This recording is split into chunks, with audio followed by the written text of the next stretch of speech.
नमस्कार दोस्तों, मैं अक्षय पांडे स्वागत करता हूं आपका शेयर में। और इस वीडियो में बात करेंगे IB ACIU एग्ज़ाम के ऊपर। 2020 में जो नोटिफिकेशन आ चुका है, एग्ज़ाम का प्रोसेस कैसा होगा, हर एक लेवल पे कैसे कैसे आपको एग्ज़ाम्स देने हैं, प्लस कुछ क्वेश्चंस भी थे आपके जो आपने पोस्ट में किया था कमेंट, तो उन क्वेश्चंस का भी इसमें डाउट का आपको रिजॉल्व करेंगे।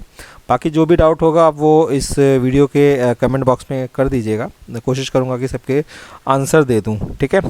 तो इस वीडियो में हम क्या क्या डिस्कस करेंगे, पहले थोड़ा सा एक बार उस पर बात कर लेते हैं और उसके बाद फिर इसको स्टार्ट करते हैं। तो सबसे पहले तो जो भी ये नोटिफिकेशन है, इस नोटिफिकेशन में जो इंपॉर्टेंट डिटेल्स हैं हम उसके ऊपर बात करेंगे, प्लस जो है कुछ जो मेरे लास्ट टाइम का इंटरव्यू था या बाकी एक्सपीरियंस जो थे जितने भी 2017 वाला, उसको थोड़ा सा डिस्कस कर लेंगे, ठीक है।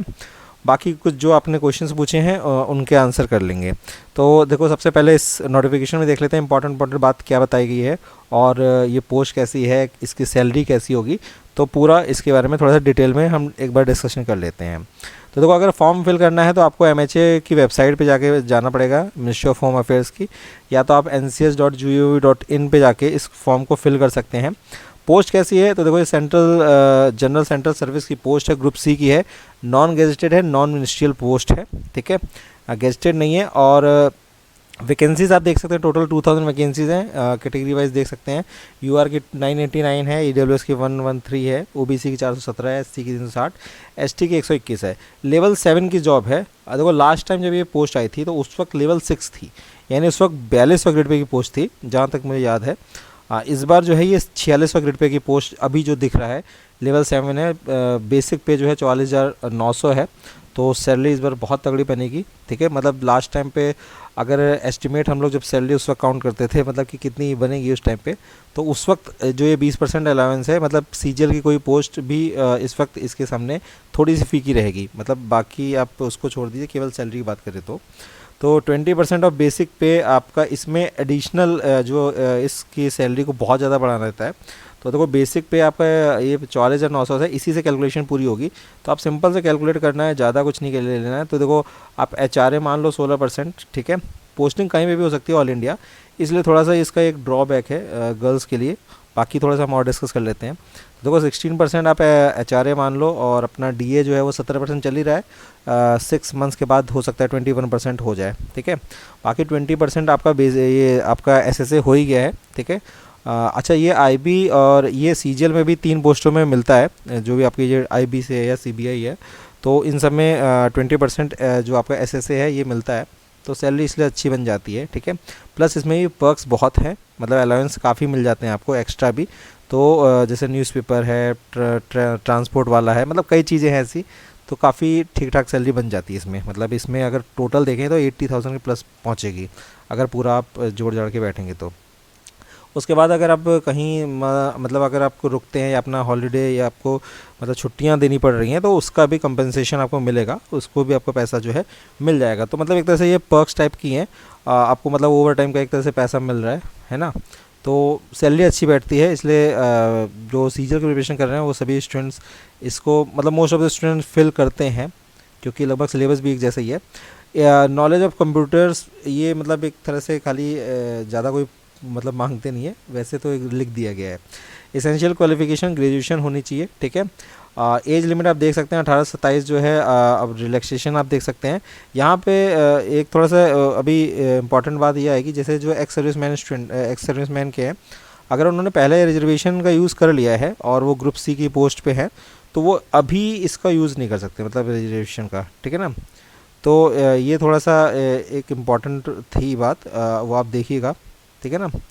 और अब हम आगे बढ़ते हैं कि जो भी अदर बैकवर्ड क्लास के हैं स्टूडेंट्स, मतलब कि जो आपका PWD है, सॉरी जो हॉरिजॉन्टल रिजर्वेशन वाले हैं, तो PWD कैटेगरी के जितने भी स्टूडेंट्स हैं, या जो HH और ये सब जो मतलब कैटेगरीज हैं, उन सब के स्टूडेंट्स इस फॉर्म को नहीं फिल करें, ठीक है। और बाकी आप ये देख सकते हैं जो E वाला पॉइंट है, एलिजिबिलिटी जो है वो आपकी जो कैलकुलेट होगी वो 9 जनवरी से होगी। तो 9 जनवरी 2021 इस तारीख तक आपके पास जो है ग्रेजुएशन जो है वो होनी चाहिए, ठीक है ना। अगर नहीं है तो आप इस मतलब फॉर्म के लिए एलिजिबल नहीं है। तो ये आप बस इम्पॉर्टेंट है, इसको थोड़ा सा ध्यान दे लीजिए। उसके बाद जी पॉइंट जो है ये एक्स सर्विसमैन स्टूडेंट्स के लिए बहुत ज़्यादा इंपॉर्टेंट है कि जो एक्स सर्विसमैन है, जो जिन्होंने पहले से अगर ग्रुप सी में अगर जॉब पा चुके हैं सेंट्रल गवर्नमेंट में, तो वो अभी दोबारा जो है एक्स सर्विसमैन का कोटा यूज़ नहीं कर सकते हैं, मतलब फ़ी के उसमें कंसेशन में, और बाकी मतलब दोबारा रिजर्वेशन के लिए वो नहीं कर सकते हैं। ठीक है। उसके बाद नेक्स्ट जो पॉइंट है वो आपका है सर्विस लायबिलिटी। तो ये कहीं पे भी पूरे ऑल इंडिया आपको ये पोस्ट रहती है, कहीं पे भी आपको पोस्टिंग मिल सकती है। तो अगर जिनको अपनी होम पोस्टिंग चाहिए या जिनको घर के पास रहना है, तो वो इस फॉर्म को फिल ना करें। ठीक है, क्योंकि इसमें बहुत ही हार्डली चांस है कि आपको आपके घर के आसपास कहीं मिलेगी। घर के आसपास छोड़िए, राज्य में मिल जाए वही बहुत है। तो इसलिए ये एक थोड़ा सा ड्रॉबैक है इस पोस्ट के लिए, तो इसीलिए गर्ल्स थोड़ा सा इसको कम प्रेफर करती हैं। ठीक है, ये एक ड्रॉबैक है, बाकी तो पोस्ट अच्छी ही है। उसके बाद centre of city of examination देख सकते हैं, इस बार थोड़े से सेंटर और बढ़ा दिए गए हैं, क्योंकि लास्ट टाइम बहुत से जो ज़िले थे वो नहीं है। तो बाकी आप सब लोग अपने अपने स्टेट के हिसाब से देख सकते हैं किस डिस्ट्रिक्ट में। और बाकी यूपी का देख लीजिए, आगरा, अलीगढ़, बरेली, गोरखपुर, झांसी, कानपुर, लखनऊ, मेरठ, प्रयागराज, वाराणसी। तो जो यूपी में होंगे उन सबका जो मेंस होगा, मतलब मेंस और इंटरव्यू जो है वो लखनऊ में होगा। तो लखनऊ में कहाँ पे होगा वो थोड़ा सा आप देखेंगे इंटरव्यू वाला, वो मैंने आपको बताया। पहले जो मायावती जी का आवास जो था उसके बगल में ही आईबी का ऑफिस है, तो वहीं पे होता है। तो आप देखेंगे वो महात्मा गांधी मार्ग वाला करके एक है, मतलब ज़्यादा दूर नहीं है, वो कैंट एरिया के ही पास में है। तो मतलब जहाँ पे सब कुछ है, मतलब ऑफिशियल चीज़ें उधर ही है। ठीक है। बाकी इसके बाद जो इम्पोर्टेंट चीज़ है वो है कि हमारा एग्ज़ामिनेशन का प्रोसेस कैसा है, और इसमें थोड़ा सा बहुत लोगों का डाउट था, तो यहीं पे मैं इसको क्लियर करते हुए चलता हूँ कि ये अच्छा इसी में एक पॉइंट ये भी आया था कि जो ये पोस्ट है वो टेम्प्रेरी है। ठीक है ना। तो देखो ये टेम्प्रेरी, वो इसके लिए एक ट्रेनिंग उसके बाद आपको वो पूरी करनी होगी। मतलब आपकी जो ज्वाइनिंग होती है वो एक तरह से टेम्प्रेरी रहती है, मतलब एक तरह से आप प्रोबेशन पे रहते हो। जब वो ट्रेनिंग आप पूरी कर लोगे तब आपको परमानेंट जॉब मिलेगी। मतलब ये ऐसा कोई नहीं है, अप्रेंटिस टाइप की जॉब नहीं है। तो इसलिए इसको उससे मत कंफ्यूज होइएगा। अगर जॉब फिक्स नहीं होती तो ग्रेड पे वाला कोई सिस्टम होता ही नहीं, आपको केवल एक बेसिक मतलब फिक्स सैलरी दे दी जाती जैसा अप्रेंटिस में होता है। तो यहाँ बाकायदा आपका डीए, एचआरए, पेंशन वेंशन सब कटेगा, पूरा एक फ़िक्स जॉब होगी।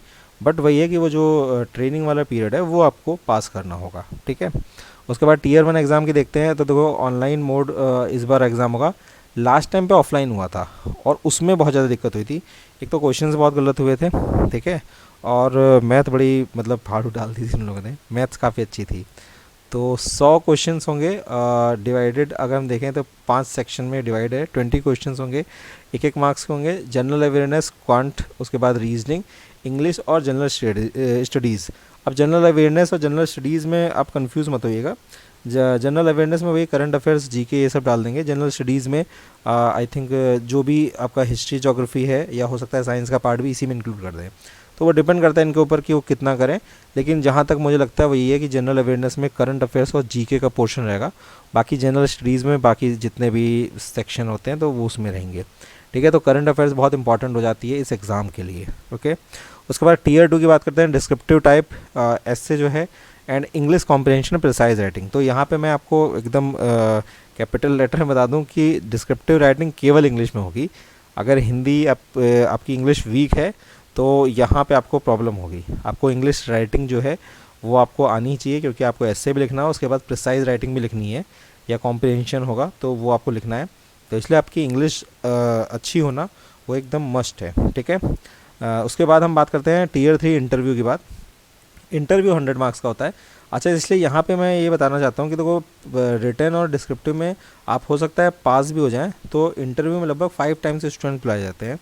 तो बहुत बार ऐसा होता है कि आप फाइनल मेरिट लिस्ट में ना रहें, आपके मेरिट मार्क्स थोड़े से कम हो जाते हैं।